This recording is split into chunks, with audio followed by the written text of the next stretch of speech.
Sim, consigo ver. Ok. Então, vamos começar aqui. Então, boa tarde a todos.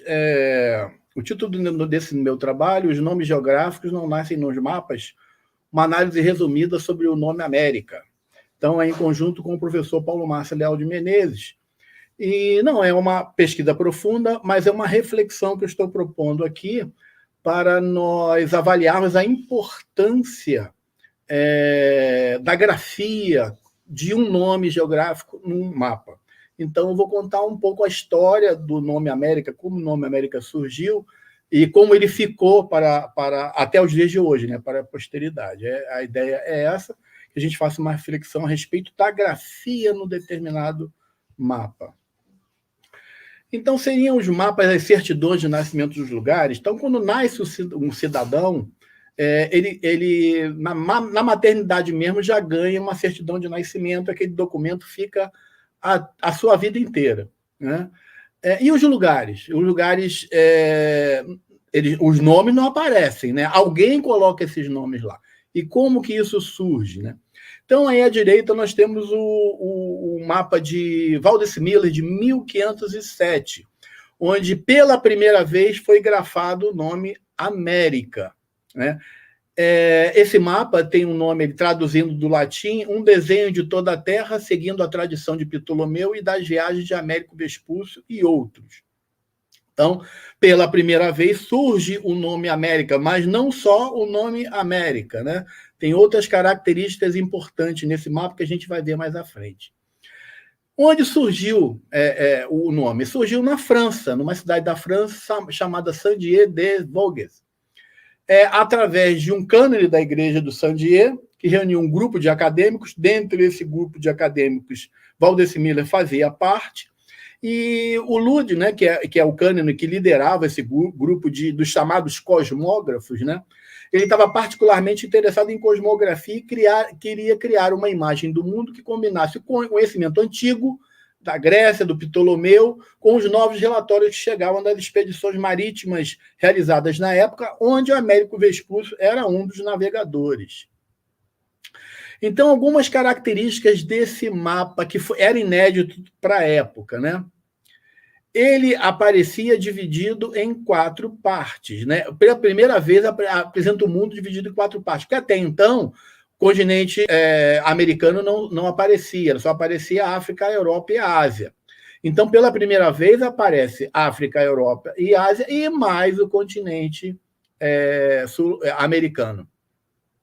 Acima do mapa, ele tem uma imagem aqui, a imagem do Ptolomeu, e aqui à esquerda, né? E aqui à direita, a imagem do Américo Vespúcio, né? Então, dando a entender exatamente dessa junção do conhecimento antigo ptolomaico, né?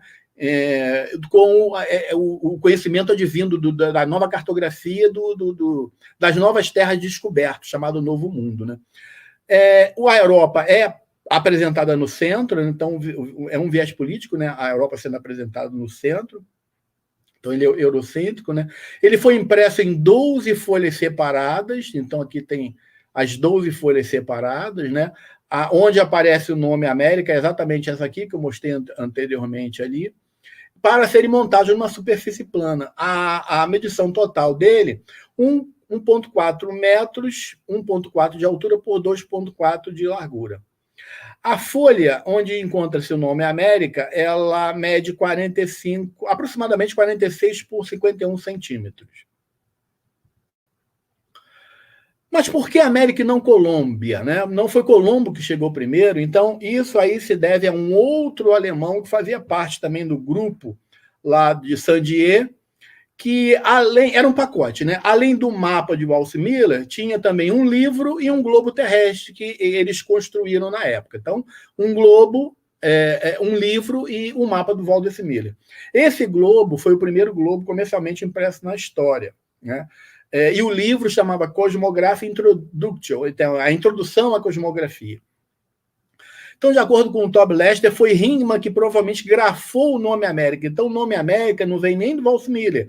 Foi o Ringman que é responsável pelo livro, que grafou no livro o nome América. E aí o nome América saiu do livro para o mapa. Qual a justificativa do Ringman para isso? Como o nome de outros continentes eram femininos, Ásia, África e Europa, o novo continente deveria se chamar América, em homenagem ao seu descobridor. Mas por que América e não Colômbia? O descobridor não tinha sido Cristóvão Colombo? Então deveria ser Colômbia, né, que ele teria chegado primeiro. Aí tem uma outra parte da história, né, que fica para uma pesquisa mais profunda para definir realmente se um ou outro tem razão, né?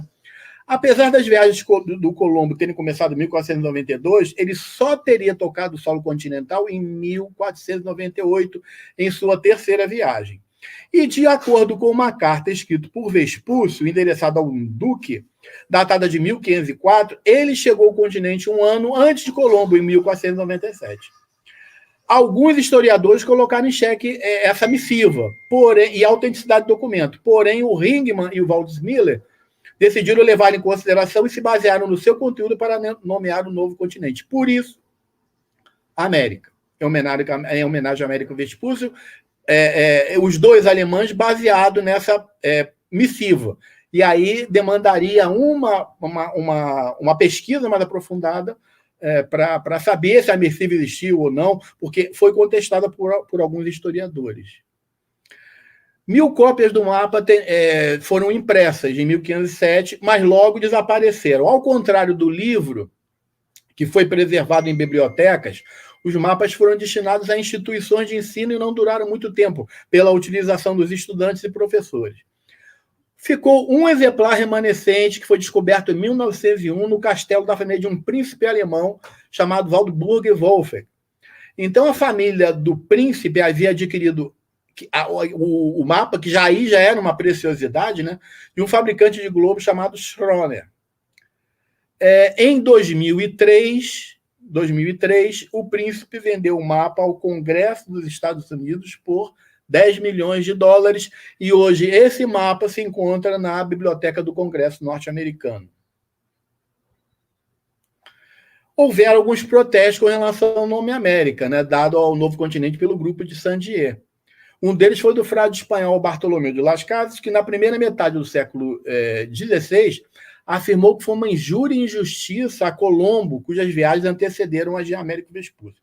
E aí cabe aqui uma reflexão. Se por acaso os dois alemães lá tivessem levado em consideração as viagens de Colombo, que começaram, de repente, antes de Vespúcio, eles teriam grafado Colômbia, e não a América, em homenagem ao Vespúcio, né?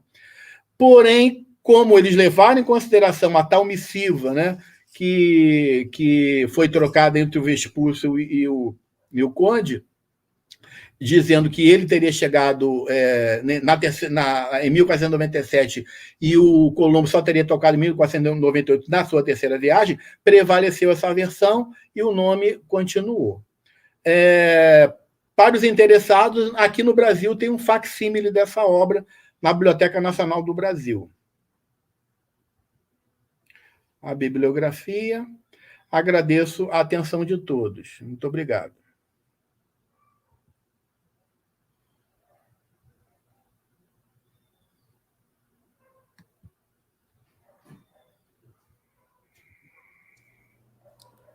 Muito obrigado, Cláudio, pela apresentação. No momento, nós não temos perguntas diretamente, mas eu queria aproveitar, a gente ainda tem uns minutos, para fazer um comentário que, observando o seu trabalho, eu lembrei daquela polêmica que surgiu aí mais ou menos nos últimos 5, 10 anos, da possível descoberta dos chineses do continente americano, 7 décadas antes de Colombo, né? E é interessante a gente ver que essa disputa ela não ocorre só pelo nome, né, mas também por quem descobriu. Então, eu lembrei desse fato quando estava vendo o seu trabalho, acompanhando ele. E ao contar a história do mapa do Waldseemüller, né, eu fiquei pensando assim, os anos passaram, os séculos passaram, mas se a gente for perceber hoje, né, a gente está vivendo o mesmo problema, a mesma questão, né? Eu lembrei de um mapa da Lua. Lá no IBGE tinha um mapa da Lua dividido em 4 partes, cheio de nome. Eu até pedi hoje a Leila, beleza, se você ainda tiver aquele mapa da Lua, eu quero digitalizá-lo. Porque, na realidade, se a gente for pesquisar o mapa da Lua, Será que vamos encontrar algum nome de algum brasileiro lá no mapa da Lua? Ou só vamos talvez. encontrar americanos e russos? Eu não sei se quem mais esteve na Lua pisou na Lua, eu não tenho certeza. Acho que os americanos e os russos pisaram, com certeza. Mas provavelmente o mapa da Lua deve estar cheio de nome americano, nome russo, nomes que se reportam a quem pisou lá pela primeira vez. Mesma coisa é o Marte, etc, etc. Sim, com certeza. Olha, surgiram duas perguntas aqui primeiro para a gente. A primeira do Manuel Couto Fernandes. O mapa, de fato, não necessariamente é a certidão de nascimento do topônimo, mas o mapa perpetua o nome? Fica a pergunta. Na minha opinião, com certeza, né, Manuel? Acho que com certeza perpetua. Houve ainda uma tentativa de retirada do nome América em 2 mapas posteriores, mas aí não adiantou. Depois que vai para o mapa, depois que está grafado, aí não tem mais jeito, é muito difícil. Agora, podemos ver o seguinte: o mapa tem fé pública, pelo menos os mapas produzidos pelas instituições oficiais de mapeamento têm fé pública. E aí a responsabilidade da colocação do topônimo nos mapas, digamos, topográficos produzidos pelo IBGE ou pelo Exército, que tem fé pública, qualquer juiz ele vai se reportar aos nomes naquele mapa para decidir alguma questão de demanda judicial, por exemplo. Né? Então, pode ser que não seja realmente a certidão de nascimento, mas ele é levado em consideração, principalmente quando são órgãos oficiais de mapeamento, na perpetuação, na decisão de qualquer demanda judicial. Okay? Surgiu uma segunda pergunta aqui, Cláudio, do Victor Marcelino. Como você vê o conflito que acontece pela apropriação do nome América apenas para os habitantes dos Estados Unidos, em detrimento ao continente como um todo? Muito boa pergunta. Isso é interessantíssimo, né? Mas eu acho que tem a ver com o poderio, né? Com a questão do poder, na minha opinião, tá? Quando a gente se refere aos habitantes dos Estados Unidos e Canadá, normalmente nós referimos a ele como americanos, né? Só. E quando nos referimos aos habitantes da América do Sul, é brasileiro, é boliviano, é paraguaio, não é, eventualmente, né, sul-americano, mas não é muito comum. E aí tem o sul-americano. Agora, americano é só o do norte. Isso é verdade. Eu acho que tem com a questão do poder. E uma complementação aqui. Qual a sua visão sobre algum possível denominação decolonial dos povos originários para esse continente? Muito bem. Deveria ter a história dos perdedores, né? Deveria ter a história dos perdedores. A história a que nós conhecemos, que aprendemos na escola, e que talvez até hoje seja repetida, é a história de quem ganhou, né? De quem dominou, de quem chegou, de quem colonizou. Agora, e os perdedores? Outro dia eu vi alguma coisa relacionada a um livro que foi escrito com a versão diferente de quem ganhou, com a versão dos perdedores. E com relação aos topônimos, você veja que os povos originários, né, eles dão sempre nome aos lugares de acordo com a natureza que ele vê. Jacarepaguá, Lagoa dos Jacarés. E até hoje aparece jacaré lá, nas lagoas que circundam Jacarepaguá. Então, todo nome pedra de Itaorna, onde construíram a usina nuclear. Itaorna é pedra que cai, né? Pedra que desaba. E onde construíram a usina. Talvez se eles vissem o que os povos originários estavam falando ali, e já teve queda de terreno lá, talvez não tivessem construído a usina lá, talvez tivessem construído em outro lugar. Então, os povos originários, eles dão nome de acordo com aquele que eles estão vendo. Um índio quis desenhar um rio amarelo porque ele via a água do rio amarelo, segundo um trabalho lá da professora Regina Vasconcelos da USP. Então, eu estou vendo o rio amarelo, por que eu tenho que botar ele azul? Ele é amarelo. Então, eu acho que é por aí. Mais uma pergunta, Cláudio. Daniel Moreira. Houveram tentativa de trocar o nome desse continente em algum momento da história? Oi, Daniel. Não tenho certeza sobre isso, Daniel. Talvez um historiador pudesse falar melhor, porque eu realmente não tenho conhecimento se tentaram mudar o nome. Eu tenho a impressão que alguma polêmica surgiu depois de 1507, porque houveram 2 edições que não apareceu mais o nome América, só ficou aquela primeira. Mas depois não teve jeito e voltou o nome América. Agora, a tentativa de mudar o nome do continente, eu vou ficar te devendo essa, eu desconheço, tá ok? Obrigado pela pergunta. Bom, pelo menos aqui no chat do YouTube e pela plataforma, acho que não temos mais perguntas. Claudio, você queria complementar alguma coisa? Mais algum comentário nesse sentido? Não, acho que é só isso mesmo, porque esse trabalho foi mais uma chamada de reflexão para a importância da grafia nos mapas, principalmente um mapa que pode ser considerado uma preciosidade, que ele, digamos assim, ele não é bem oficial, né? Mas ele é uma preciosidade, para ser vendido por 10 milhões de dólares, é o preço de um quadro, eu não sei muito preço de quadro, não, o preço do Van Gogh aí deve estar beirando nisso daí, né? Então, é uma preciosidade. E aí, isso, quer dizer, é para a gente refletir sobre isso.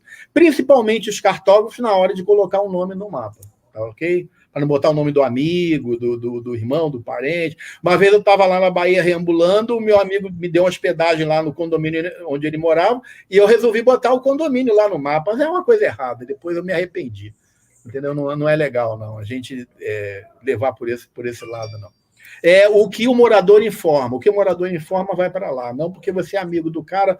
E aí o condomínio dele passou a fazer parte do mapa. É um absurdo. Me desculpa. Não, Cláudio.